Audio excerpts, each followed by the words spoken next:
HTML நாங்கள் use பண்ணுற attributes சம்மந்தமாக பார்க்க இருக்கின்றோம். இந்த அட்ரிபியூட்ஸ் பார்த்திங்கன்னா 8 விதத்தில் இருக்கும். அதில் முதலாவது பார்த்திங்கன்னா த HRF அட்ரிபியூட்ஸ், ரெண்டாவது த SRC அட்ரிபியூட், மூன்றாவது த வித் அண்ட் ஹைட் அட்ரிபியூட்ஸ், நான்காவது த ஆல்ட் அட்ரிபியூட், ஐந்தாவது பார்த்திங்கன்னா த ஸ்டைல் அட்ரிபியூட், ஆறாவது த லேங் அட்ரிபியூட், ஏழாவது த டைட்டில் அட்ரிபியூட், எட்டாவது கியோட் அட்ரிபியூட் வேல்யூஸ். இதை நாங்கள் ஒவ்வொன்றாக பார்க்க இருக்கின்றோம்.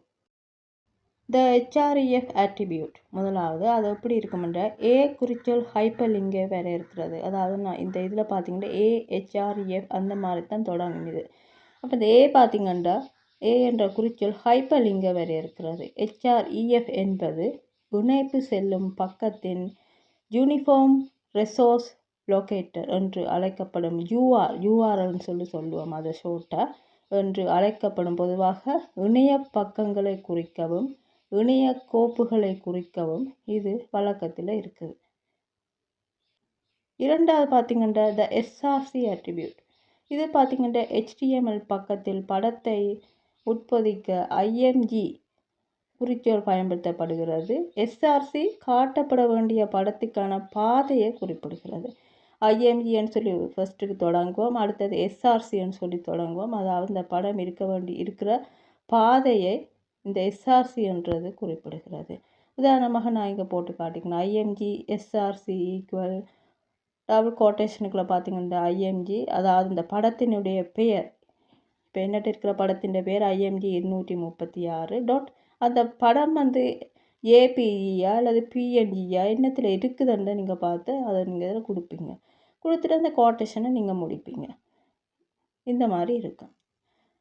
இந்த அட்ரிபியூட்ஸில் பார்த்திங்கன்னா, அதாவது முழுமையான URL மற்றொரு இணையதளத்தில் ஹோஸ்ட் செய்யப்பட்ட வெளிப்புற படத்துக்கான இணைப்புகளை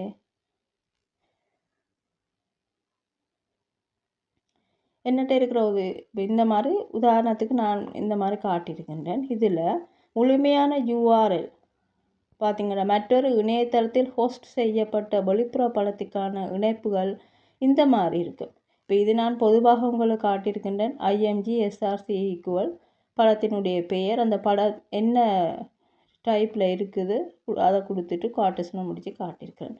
அதே இது மற்றொரு இணையதளத்தில் ஹோஸ்ட் செய்யப்பட்ட வெளிப்புற படத்தை எடுத்து காட்டுதாக இருந்தால் ஒரு இணையதளத்திலேருந்து நம்ம அதை எடுக்கிறோம் இல்லையா. அப்போ உனக்கு இந்த மாதிரி லிங்கோட வரும். இல்லை சாம்பிளுக்கு ஒன்று கொடுத்துருக்கோம் லிங்க்ஸ், இமேஜஸ், லிங்க்ஸ்ன்னு சொல்லி ஃப்ளாஷ், எந்த இணையதளத்துலேருந்து நாங்கள் எடுக்கிறோமோ அந்த இணையதளத்தோடு அடுத்த லிங்க்ஸ், இமேஜ், அடுத்த பார்த்திங்கன்னா அங்கே லிங்க்ஸ்ன்னு சொல்லி அந்த படம் எங்கே இருக்குதோ அந்த பாதையை, அந்த இணையதளத்தில் அந்த படம் எங்கே இருக்குன்றது அந்த பாதையை இந்த மாதிரி, அதாவது இது என்னென்னா ஹோஸ்ட் செய்யப்பட்ட வெளிப்புற படம். இப்போ இது நாங்கள் நார்மலாக கொடுத்துருக்குறோம். இது இணையதளத்தில் இருக்கிற படத்தை கொடுக்குன்னா அந்த இணையதளத்தின் லிங்கோட அந்த படத்தின் இது சேர்ந்து வரும். இப்போ அதே இது இணையதளத்தில் ஹோஸ்ட் செய்யப்பட்ட படத்துக்கான இணைப்புகள், இங்கே URL டொமைன் பெயர் இல்லை, URL ஒரு சாய்வு இல்லாமல் தொடங்கினால் அது தற்போதைய படத்துடன் தொடர்புடையதாக இருக்கும். அதாவது இந்த மாதிரி இருக்கும். SRC ஈக்குவல் அந்த படத்தின் பேர் போட்டு அந்த வாட்டர்ஸ்னை முடிக்கிறோம் இல்லையா, இந்த மாதிரி இருக்கும். URL ஒரு சாய்வுடன் தொடங்கினார். இப்போ பார்த்திங்கன்னா இந்த மாதிரி SRC IMG SRC ஈக்குவல் இந்த மாதிரி குவாட்டேஷனுக்குள்ள அப்புறம் ஸ்லாஷ் போட்டு அப்புறம் இமேஜஸ் அப்புறம் ஸ்லாஷ் போட்டு அப்புறம் அந்த படம் இருக்கிற இந்த படத்தின் பெயர் அதோட டைப் அப்புறம் குவாட்டேஷனை முடிக்கிறோம். இந்த மாதிரி தொடங்கினால் டொமைனுடன் தொடர்புடையதாக இருக்கும் என்று சொல்லப்படுகிறது. டிப்ஸ்: எப்பொழுதும் தொடர்புடைய URLகளை பயன்படுத்துவது சிறந்தது. நீங்கள் டொமைனாக மாற்றினால் அவை அதாவது உடைக்காது. மூன்றாவது அட்ரிபியூட்ஸ் பார்த்திங்கன்னா, அதாவது அட்ரிபியூட்ஸில் மூன்றாவதாக the width and height attributes. IMG குறிச்சொல்லில் அகலம் மற்றும் உயரம் போன்ற பண்புகள் இருக்கணும். இப்போ உதாரணமாக ஒரு படம் பண்ணால் அது என்ன சைஸில் உயரம் அகலம் இருக்கும் இல்லையா, அவை படத்தின் அகலம் மற்றும் உயரத்தை குறிப்பிடுகின்றன. இப்போ உதாரணமாக IMG இப்போ நாங்கள் சொன்ன அந்த படத்தையே கொடுக்குறோம். IMG SRC ஈக்குவல் குவாட்டேஷனுக்கு அந்த படத்தினுடைய நேம் டாட் அந்த படத்தினுடைய டைப் கொடுத்தாச்சு. குவாட்டேஷனை முடிச்சுட்டு இந்த படம் இந்த சைஸில் இருக்குது, அப்போ வித் ஈக்குவல் குவாட்டேஷனுக்குள்ள அந்த சைஸுன்ற அளவு வித் எவ்வளவு அகலம் எவ்வளவு போட்டுட்டு அந்த குவாட்டேஷனை முடிப்பீங்க. அதே மாதிரி ஹைட் எவ்வளவு குவாட்டேஷனுக்குள்ளே போட்டு முடிப்பீங்க. இந்த மாதிரி கொடுப்பீங்க. அப்போ கொடுத்தா இந்த படம் அந்த சைஸில் வரும். அடுத்து பார்த்தீங்கன்னா ஆல்ட் அட்ரிபியூட். சில காரணங்களால் படத்தை காட்ட முடியாவிட்டால் ஐஎம்ஜி குறிச்சொல்லுக்கு தேவையான ஆல்ட் பண்பு படத்துக்கான மற்ற முறையை குறிப்பிடுகிறது. மெதுவான இணைப்பு அல்லது எஸ்ஆர்சி பண்பு கூறியல் உள்ள பிழை அல்லது பயனர்கள் ஸ்கிரீன் ரீடரை பயன்படுத்தினால் இது ஏற்படலாம். உதாரணமாக ஐஎம்ஜி எஸ்ஆர்சி, அதுக்கு உதாரணம் கொடுத்துருக்கோம். குவாட்டேஷனில் directory image.jpg alt this is meaningful description சொல்லி அதே மாதிரி குவாட்டேஷனில் கொடுத்து முடிக்கிறோம் இல்லையா. இந்த மாதிரி இருக்கும் அதனுடைய சாம்பிள். நாங்கள் அதை செய்யும்போது ஒன்றாக பார்க்கும்போது உங்களுக்கு விளங்கும். 5வது த ஸ்டைல் அட்ரிபியூட். ஒரு உறுப்பில் வண்ணம், எழுத்துரு, அழகு, அளவு மற்றும் பல அழகுகளை, அதாவது ஸ்டைல்களை சேர்க்க இது பயன்படுகிறது. ஸ்டைல்ன்றது ஒன்று அழகுபடுத்துறதுக்கு பயன்படுகிறது.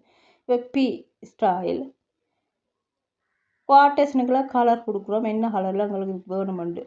அப்போ இந்த மாதிரி கொடுக்குறோம். ரெட்டுன்னு சொல்லி கொடுத்துட்டு பார்த்திங்கன்னா கொலோனில் கொடுப்பீங்க, ரெட்டுன்னு சொல்லி கொலோன் போடுவீங்க. அதுக்கப்புறம் ரெட்டுன்னு சொல்லி கொடுத்துட்டு செமிக்கலோன் போட்டு குவாட்டேஷனை முடிப்பீங்க. அதுக்கப்புறம் அதில் திஸ் இஸ் ஏ ரெட் பேராகிராஃப்னு சொல்லி என்ன நான் பேராகிராஃபாக கொடுக்கணுமோ இப்போ அதில் நான் அந்த பேராகிராஃபை டைப் பண்ணுறேன். இதில் நான் திஸ் இஸ் ஏ ரெட் பேராகிராஃப்னு சொல்லி கொடுத்துருக்குறேன். நீங்கள் என்ன பேராகிராஃப் கொடுக்க விரும்புகிறீங்களோ அதை இதில் டைப் பண்ணுவீங்க. அதுக்கப்புறம் ஸ்லாஷ் போட்டு பிஏ முடிப்பீங்க. அப்போ என்ன நடக்கும், நீங்கள் கொடுத்துருக்குற இந்த paragraph this is a red பேராகிராஃப்னு நான் கொடுத்துருக்கேன் இல்லையா, இப்போ அது பார்த்தீங்கன்னா ரெட் கலரில் வரும். இப்போ இதில் நான் இப்போ திஸ் இஸ் அ மை சியா அப்படின்னு சொல்லி கொடுத்தேன்னா அந்த திஸ் இஸ் அ மை சியா பார்த்தீங்கன்னா ரெட் கலரில் டிஸ்பிளே ஆகும்.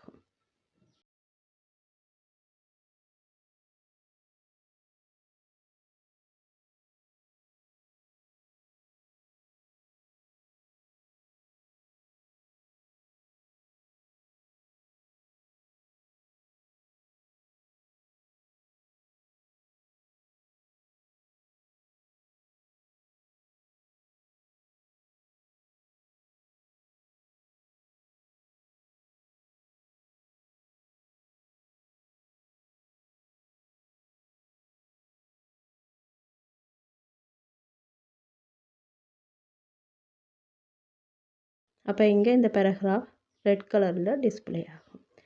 ஸ்டைல் அட்ரிபியூட் பார்த்திங்கன்னா ஒரு இதை அழகுபடுத்துறது. இந்த